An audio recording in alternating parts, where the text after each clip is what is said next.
Who's telling the story? Identify who is telling the story at various points in a text. Hello kids. I'm Ms. Laura. Welcome to your literature class. I know you love this class as much as I do because we all love reading stories. Today we will learn about who is telling the story. Stories are told, sometimes by a narrator, and sometimes by one of the characters in the story. The narrator is someone who speaks outside the story, narrating the events, describing the setting, and telling the feelings and actions of the characters. When we read stories told by one of the characters, we can hear the point of view of this character about all the things that occur inside the story.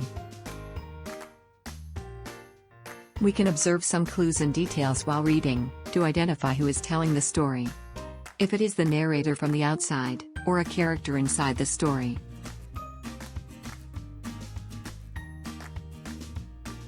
When the narrator is telling the story, the following pronouns are used while talking about the events and characters: he, she, they, him, her. All these words are pronouns. A pronoun is a word used instead of a noun. The names of the characters are also used by the narrator. However, the narrator never uses the pronoun I when telling the story, since the narrator speaks from the outside. For example, you will hear the narrator say, "Mary is going to the beach. She invited her cousin Olivia to the trip. They are going to have a great time. Her uncle will take them to the beach. He will drive his new car." The pronouns she, her, they, he, his, and the names of the characters, Mary and Olivia, were used by the narrator while telling this story.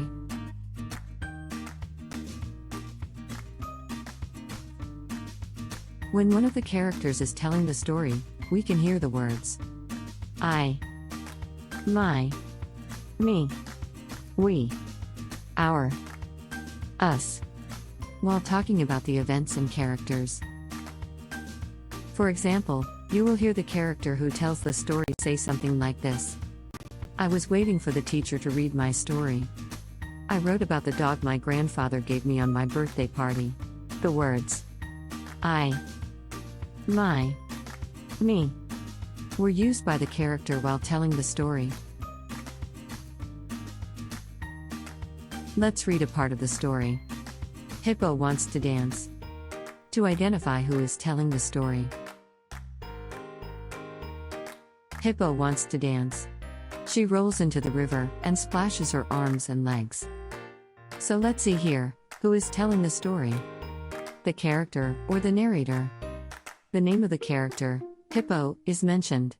The pronouns she and her are being used by who is telling the story, so we identify that the narrator is telling the story. Let's read a part of the story, Clover the Loving Mother, and let's look at clues to identify if the character or the narrator is telling the story. My name is Clover. I am a mother hen. I love my children and I want to protect them from danger. I just hope my little chickens will be brave people like their mother. I hope they love me.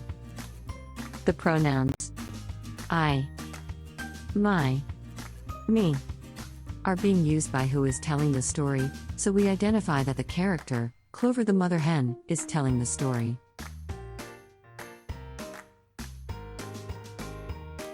Let's read one section of another story. The title of this story is The Zoo Trip. Last week, we had the most wonderful field trip. My teacher, my first grade classmates, and I went on a bus to visit the zoo. We saw amazing animals. I loved the train ride. The words we, my, I are used in the narration. This is the clue to know that the character is telling the story.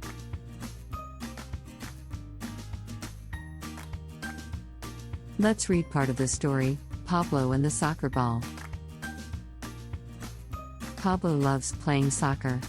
His grandfather gave him a soccer ball for his birthday. He plays with his best friends. Let's find some clues in the story. The pronouns his, him, he are mentioned while the story is narrated. The name of the character, Pablo, is also mentioned when explaining the actions he performs. The narrator is telling this story. It is very interesting to pay attention to story details and clues, and be able to hear the voice of who is telling the story. Now, dear students, your assignment is to go to snow.live and play the lesson, Who is Telling the Story? Read the story fragments presented in the lesson, pay attention to the pronouns, and identify if the character or the narrator is telling the story. I hope you do it very well. See you in our next class. Goodbye.